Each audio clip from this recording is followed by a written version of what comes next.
Colosenses capítulo 2, versículo 13 al 15, en versión Reina Valera 1960. Y a vosotros, estando muertos en pecados, en la incircuncisión de vuestra carne, os dio vida juntamente con él, perdonándoos todos los pecados, anulando el acta de los decretos que había contra nosotros, que nos era contraria, quitándola de en medio y clavándola en la cruz, y despojando a los principados y las potestades, los exhibió públicamente, triunfando sobre ellos en la cruz. Amén. En la física existe la tercera ley de Newton que dice: toda causa tiene su efecto, todo efecto tiene su causa, todo sucede de acuerdo con la ley. Este principio también se puede aplicar en la vida espiritual, especialmente en el sacrificio que Cristo realizó en la cruz. Su muerte trae efectos positivos a la vida de los que creen en Él. Desafortunadamente, también el pecado tiene efectos negativos para quienes lo practican. La condenación eterna es el efecto del pecado, pero la muerte de Cristo trae vida eterna. Ahora desglosemos los efectos del pecado. Dice la Escritura nuevamente: y a vosotros, estando muertos en pecados, en la incircuncisión de vuestra carne, os dio vida juntamente con él, perdonándoos todos los pecados. La Escritura nos dice que Dios creó al hombre perfecto a su imagen y semejanza. Esto está en el libro de Génesis capítulo 1, versículo 26 al 27. Sin embargo, por causa de su desobediencia, el pecado entró a la humanidad. Romanos capítulo 5, versículo 12 dice: por tanto, como el pecado entró en el mundo por un hombre, y por el pecado la muerte, así la muerte pasó a todos los hombres por cuanto todos pecaron. Este versículo nos vuelve a mostrar el cumplimiento de la ley de la causa y el efecto. Particularmente nos muestra los efectos del pecado. Dice la Escritura que el pecado entró en el mundo y la muerte pasó a todos los hombres. No olvidemos que la causa del pecado produce el efecto de la condenación eterna. Sin embargo, también Dios nos liberó de esa maldición a través de nuestro Señor Jesucristo. Os dio vida juntamente con Él. Esto significa que su victoria se consumió a través de su muerte en la cruz del Calvario. Que para este caso, la muerte en la cruz es la causa, la cual tiene unos efectos representativos. El primero de ellos es que nuestra deuda fue cancelada. Dice la Escritura nuevamente: anulando el acta de los decretos que había contra nosotros, que nos era contraria, quitándola en el medio y clavándola en la cruz.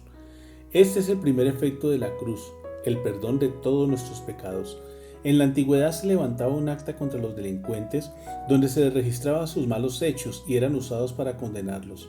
De la misma manera, todos nuestros pecados son registrados delante de Dios con el fin de juzgarnos de acuerdo a ellos.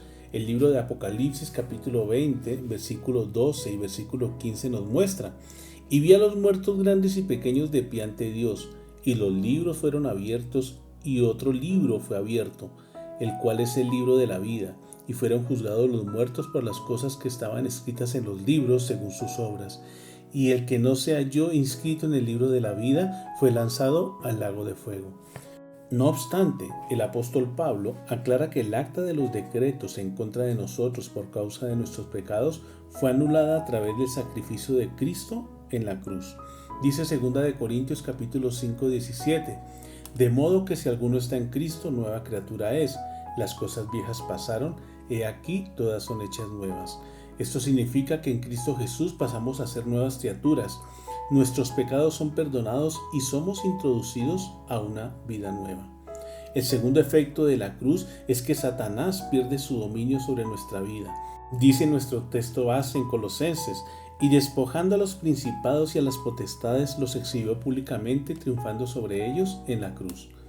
Cuando el hombre se dio a la tentación en el huerto de Edén y pecó, su alma quedó condenada por causa del pecado y subyugada a la esclavitud del reino de Satanás. Así, el hombre es víctima de los ataques y trampas de Satanás y sus demonios, los cuales atacan la vida de los hombres con el fin de atormentarlos y conducirlos a la condenación eterna. En el Antiguo Testamento vemos cómo los demonios influenciaban a los hombres para su propio mal. Lo vemos cuando uno de ellos impulsó al rey Acab a la guerra, donde encontró su muerte. Eso está en Primera de Reyes capítulo 22, versículo 19 al 23. También vemos cómo un espíritu maligno atormentaba a Saúl, el rey de Israel. Esto está en Primera de Samuel capítulo 16, versículo 14, que dice: y el espíritu de Jehová se apartó de Saúl, y le atormentaba un espíritu malo de parte de Jehová. También durante el ministerio de Jesús vemos cómo mucha gente era atormentada por demonios.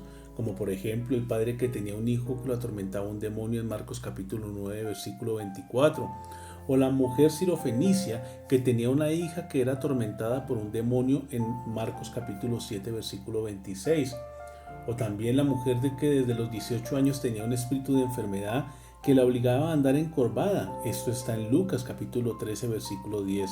Sin embargo, a través de su muerte, Jesús conquistó no solo la muerte, sino derrotó a Satanás y su imperio de maldad, de tal manera que ahora el hombre puede ser libre no solo de su pecado, sino de Satanás. Dice Primera de Juan capítulo 5, versículo 18.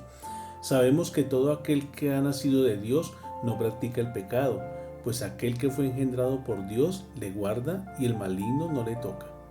La invitación en este día es a no olvidar el efecto que ha tenido la cruz de Calvario en la vida del creyente. El primero, que la deuda del pecado fue cancelada, y la segunda, que Satanás fue derrotado y ya no tiene más potestad sobre nosotros.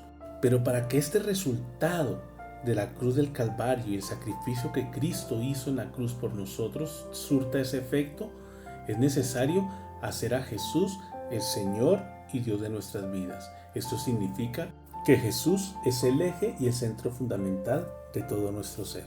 Feliz día, Dios les bendiga.